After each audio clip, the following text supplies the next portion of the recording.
Hey friends, welcome back to She's At It Again. Today we're going to be making what's considered a viral sandwich. Now, nothing bad for you.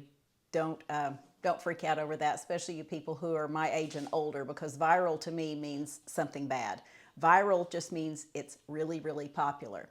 So, as most of you know, we've done some traveling in the last few weeks. Our first stop was going to Rome for 4 days. After that, we traveled to Greece, traveled around the country, and then came home. I caught a cold when we got back, so sorry for the coughing if that interrupts anything. So while we were in Greece, our daughter insisted we go to this particular restaurant that serves the best sandwiches in all of Rome. Now, you know, people say that and you're like, I may or may not like it. I loved it. I loved everything about this sandwich. I wanted to go back the next day, and she said, no, I have something else planned for us. She had something planned every single day. Of course, she was our travel guide. But this sandwich was so good, I could not stop thinking about it. And at probably the third bite, I decided I'm going to have to recreate this when I get home. So I did.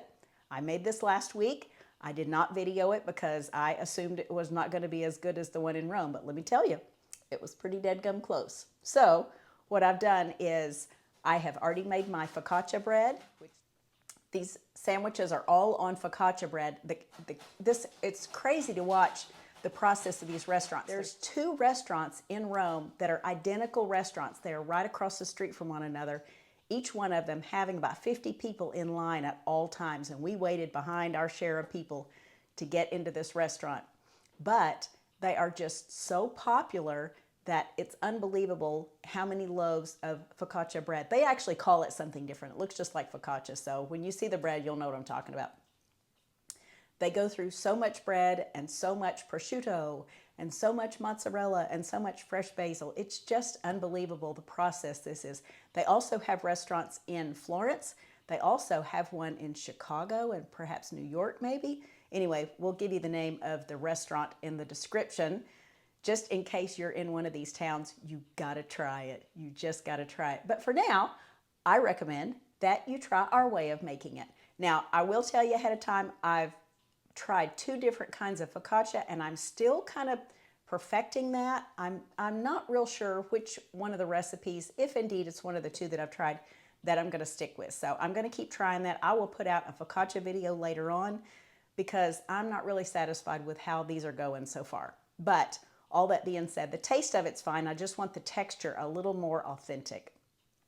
But I'll show you how to make this sandwich. Recipe is in the description, and I hope you give this a try because I'm telling you, it is amazing. The simplicity of the ingredients, and yet the flavor is just off the hook. You just won't believe it. So sit back and watch the video, make up your own mind, and hopefully you'll give this a try. And thanks for watching.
Okay, we are back and we're ready to assemble our sandwich.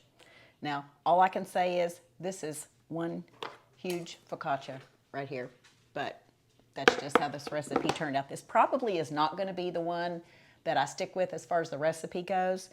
Just, I I don't know, it's not bubbly enough for me, but the one I made the other day was really good. So in order to slice this, I'm gonna have to cut this in half. We're having friends over tonight to enjoy this with us, and they are pretty pumped because one of them tried the sandwich the other night when I made it. They were very excited about it. Now the inside of this actually feels really good, but I'm gonna slice this lengthwise. I'm hoping my knife is long enough. Now I just have to be honest with you, one of the best things about this sandwich, other than obviously the flavor, is the fact that it's a cold sandwich. You don't heat anything up. Once you've made the bread or bought your focaccia bread, you can buy store-bought focaccia. Once you have everything ready to go, all you do is assemble it. There is no heating up anything, so your kitchen stays cool. Thus, this is called a summer sandwich. That's what the menu called it. And I'm not sure what possessed me to order it. There were quite a few choices. My husband got something different. My daughter got something completely different. Hers had some spicy eggplant something on it. I don't know what it was called. But mine was called the summer sandwich just because I thought, you know what? It has ingredients on it that I'm familiar with, and they all sounded good. So that's what we went with.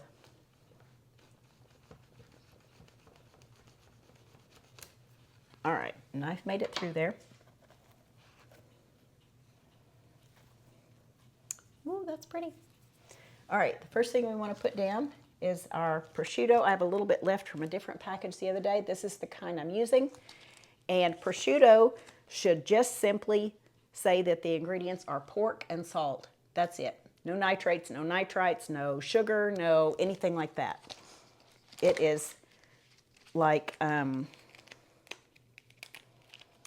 it's probably one of the most flavorful meats I've ever eaten. It's just so delicious. Now, talk about thin. I don't know if you can see how thin that is, but literally they divide it with these sheets of,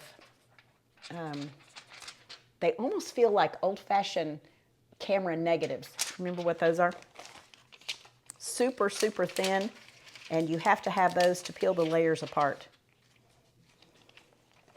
because it is just like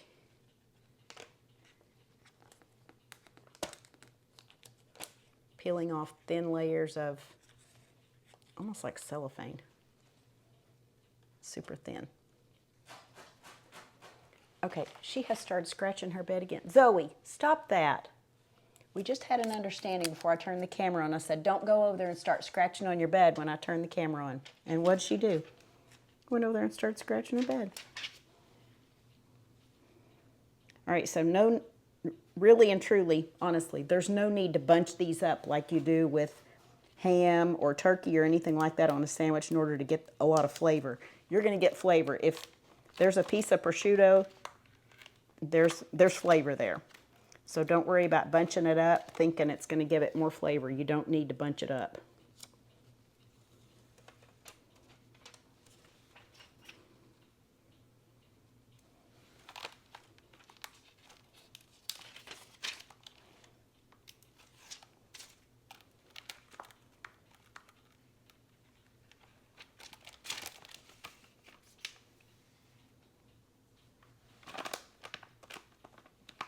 Use the little pieces to kind of patch in there.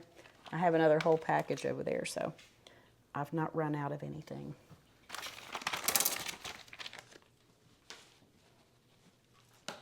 See, brand new package.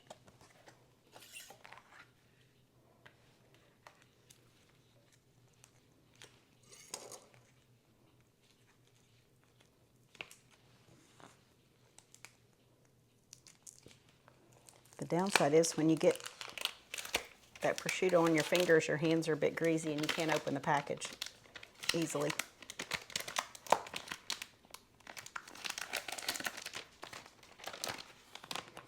So this is how it peels open.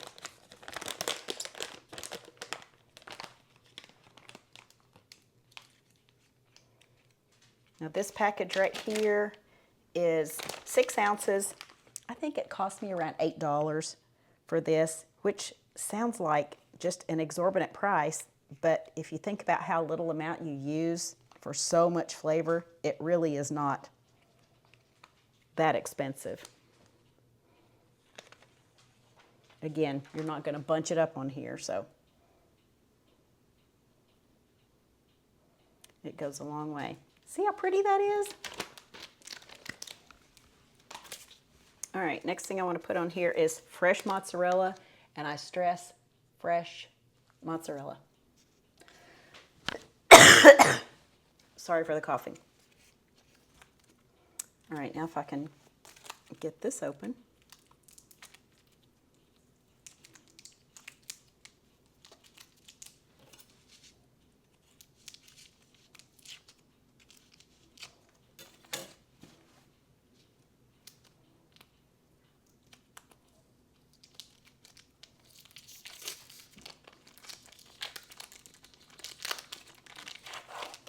Your fresh mozzarella is going to be super squishy, almost like Play-Doh or something.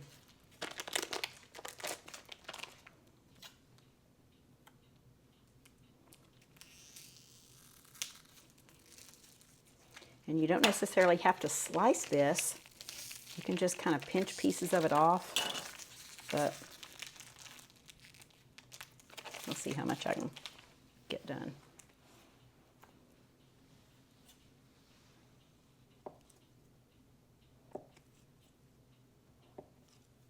I'm hoping you can see what I'm doing. Yeah.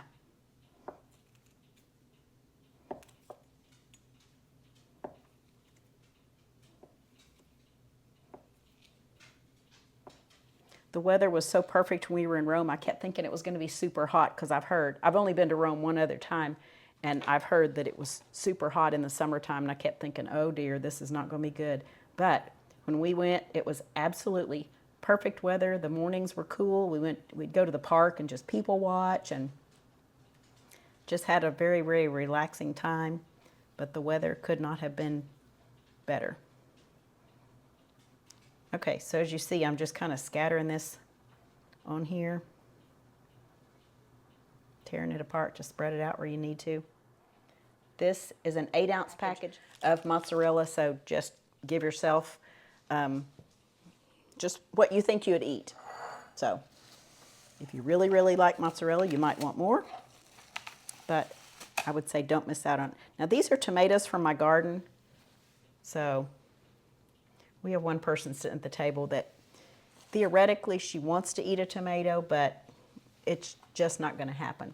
And I have more over there, so when I run out of this, I can always add more. I have a few tomatoes growing in my garden, which I'm super pumped about.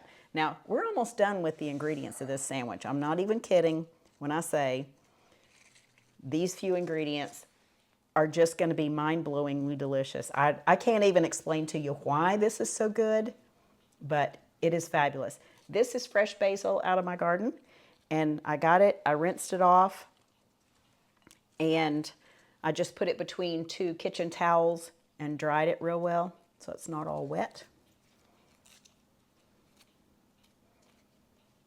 And we have plenty of basil, and it is so flavorful.